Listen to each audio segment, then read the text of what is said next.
달러의 시대가 끝나고 있다. 브릭스 달러화. 당신의 자산은 안전한가? 여러분, 지금 이 질문 한번 생각해 보세요. 만약 내일 아침에 일어났는데 내 은행 계좌에 있는 돈이 갑자기 동결됐다면 어떻게 하시겠어요? 황당한 이야기 같죠? 근데 이게 실제로 일어났습니다. 2022년 2월 러시아가 우크라이나를 침공하자 서방 국가들이 단 며칠 만에 러시아 중앙은행의 해외 자산 약 3천억 달러, 우리 돈으로 400조 원에 순식간에 동결해버렸습니다. 800조 원, 하루아침에 그냥 쓸 수 없는 돈이 된 겁니다. 그 순간 전 세계 100개가 넘는 국가의 중앙은행 총재들이 똑같은 생각을 했을 겁니다. 나도 저렇게 될 수 있겠구나. 오늘은 그 생각이 지금 세계 경제 질서를 어떻게 바꾸고 있는지, 그리고 그 변화가 여러분 지갑에 어떤 영향을 미치는지 데이터로 낱낱이 보여드리겠습니다. Part 1. 달러 패권이란 무엇인가? 달러 패권 말은 들어봤는데 뭔지 정확히 모르는 분들 많으시죠? 쉽게 설명해 드릴게요. 지금 전 세계 무역의 약 88%가 달러로 결제됩니다. 석유를 사려면 달러가 필요하고, 밀을 사려면 달러가 필요하고, 반도체를 사려면 달러가 필요합니다. 브라질이 호주에서 쇠광석을 살 때도 달러로 결제해요. 이 두 나라는 미국이랑 아무 관계도 없는데 말이죠. 왜 이렇게 됐을까요? 2차 세계대전 직후인 1944년 브레튼 우즈 협정이라는 게 맺어집니다. 전쟁에서 이기고 세계 최강국이 된 미국이 앞으로 전 세계 기축통화는 달러로 한다고 선언한 거예요. 당시 미국은 전 세계 금의 약 70%를 보유하고 있었고, 달러는 금과 연동된 가장 신뢰할 수 있는 통화였습니다. 그 이후 80년 달러는 세계의 기축통화 자리를 지켜왔습니다. 근데 이게 미국에게 어마어마한 특권을 줍니다. 미국은 달러를 찍어내기만 하면 됩니다.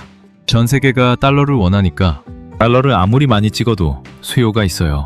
국가 부채가 34조 달러가 넘어도 미국이 안 망하는 이유 중 하나가 바로 이겁니다. 그런데 그 달러 패권에 지금 처음으로 진짜 균열이 생기기 시작했습니다. Part 2. 브릭스가 달러의 도전장을 냅니다. 브릭스라고 들어보셨죠? 브라질, 러시아, 인도, 중국, 남아프리카 공화국의 첫 글자를 딴 경제협의체입니다.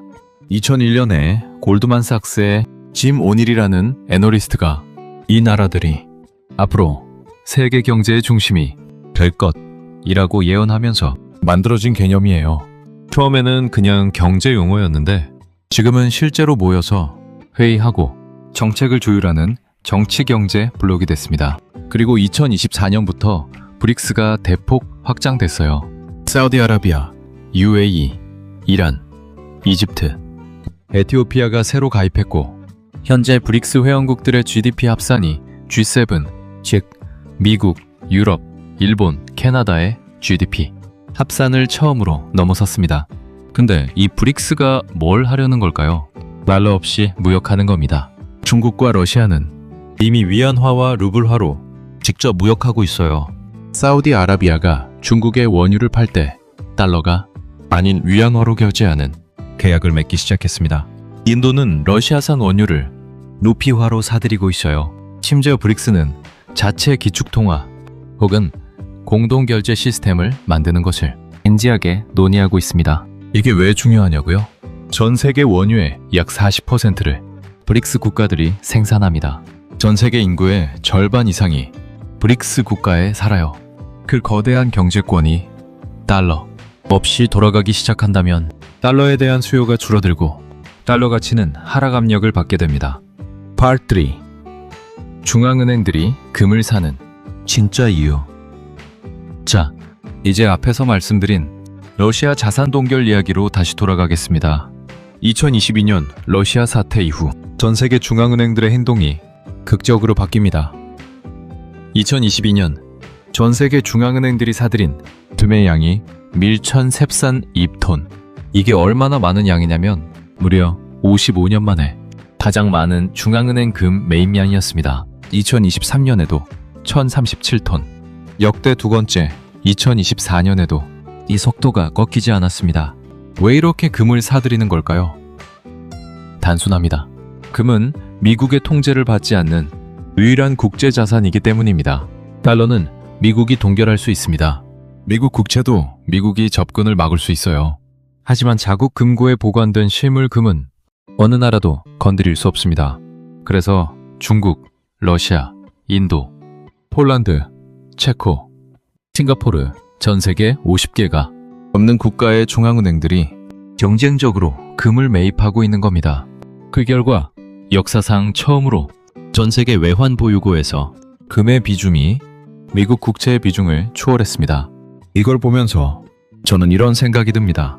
돈을 직접 찍어내는 중앙은행들이 자기가 찍어낸 종이돈보다 금을 더 신뢰한다는 것. 이게 어쩌면 역사상 가장 거대한 내부자 신호가 아닐까요? Part 2. 탈달러화가 내 자산에 미치는 영향. 자, 이게 다 지정학 이야기 아닌가요? 나랑 무슨 상관이에요? 아주 직접적인 상관이 있습니다. 달러 가치가 하락하면 세 가지 일이 일어납니다. 첫째, 수입 물가가 오릅니다. 한국은 에너지, 식량, 원자재의 대부분을 수입에 의존합니다. 달러 약세는 원화 강세를 의미하기도 하지만 글로벌 인플레이션이 함께 오면 수입 비용이 상승합니다. 장보기가 더 비싸지고 전기 요금이 오르는 겁니다. 둘째, 달러 자산 투자자들의 수익이 줄어듭니다. 미국 주식, 미국 채권을 달러로 보유하고 계신 분들, 달러 가치가 떨어지면 원화로 환산했을 때 수익이 증발할 수 있습니다. 셋째, 반대로 실물 자산의 가치가 올라갑니다. 금, 은, 원자재, 에너지 달러 가치가 떨어질수록 이것들의 달러 표시 가격은 올라가게 됩니다. 그래서 포트폴리오에 실물 자산을 담는 것이 단순히 투자 다변화의 문제가 아니라 달러 패권 약화라는 구조적 변화에 대한 방어 전략이기도 한 겁니다. 물론 달러 패권이 당장 내일 무너지지는 않습니다. 달러를 대체할 만한 통화가 아직 없고 미국의 군사력과 경제력은 여전히 압도적입니다. 탈달러화는 수십 년에 걸쳐 서서히 진행되는 과정입니다. 하지만 방향은 분명합니다. 그리고 투자에서 방향이 맞는 쪽에 서 있는 것과 반대 방향에 서 있는 것의 차이는 시간이 갈수록 엄청나게 벌어집니다. 핫배즈. 그래서 지금 무엇을 해야 하는가 정리해드리겠습니다. 탈달러화 시대의 개인, 투자자가 취할 수 있는 전략은 크게 세 가지입니다. 첫째, 달러 자산 비중을 점검하세요. 미국 주식이나 달러 예금에 자산 전부를 집중해 놓으셨다면 지금 그 비중이 적절한지 다시 생각해 볼 시점입니다. 분산이 핵심입니다. 둘째, 실물 자산 비중을 늘리세요.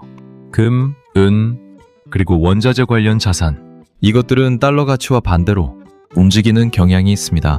포트폴리오의 1020%를 실물 자산에 배분하는 것은 지금 이 시대의 가장 합리적인 해지 전략입니다. 셋째, 에너지 전환 수혜 자산에 주목하세요. 브릭스 국가들이 달러 대신 자원을 무기화하고 있는 시대에 에너지 자립도를 높이는 재생에너지, 핵에너지 관련 자산도 유망합니다. 여기서 중요한 것 하나, 지금 당장 전 재산을 팔아서 금을 사러 가라는 게 절대 아닙니다. 이 변화는 단기가 아니라 단기적으로 진행됩니다. 그러므로 지금부터 조금씩 꾸준히 포트폴리오를 재편해가는 과정이 중요합니다. 급하게 움직인 사람보다 방향을 먼저 이해하고 조용히 준비한 사람이 결국 이깁니다. 결론. 오늘 핵심을 딱 한 문장으로 정리하겠습니다. 달러 패권은 무너지는 게 아니라 천천히 희석되고 있습니다. 그리고 그 희석의 속도가 빨라지고 있습니다. 러시아 자산 동결이 준 충격, 브릭스 확장, 중앙은행들의 역대급 금매입, 원유의 탈달러 결제, 이 모든 퍼즐 조각이 방향을 가리키고 있습니다. 역사를 보면 기축통화가 바뀌는 데는 오랜 시간이 걸렸습니다. 영국 파운드가 기축통화였던 시절, 그게 달러로 넘어오는데 수십 년이 걸렸어요. 지금 달러의 지위가 완전히 교체되는 것도 그만큼 오래 걸릴 겁니다. 하지만 그 과정에서 실물 자산을 보유한 사람과 종이 화폐만 보유한 사람의 운명은 완전히 달라질 것이라고 저는 확신합니다. 좋아요와 구독, 그리고 댓글로 이 질문에 답해주세요. 지금 여러분 포트폴리오에서 달러 자산과 실물 자산의 비중이 각각 얼마나 되나요? 솔직하게 남겨주세요. 다음 영상에서는 연준, 즉 미국 중앙은행이 지금 무슨 생각을 하고 있는지, 금리 결정이 여러분 자산에 어떤 영향을 미치는지 뜯어보겠습니다. 오늘 내용과 직접 연결됩니다. 감사합니다.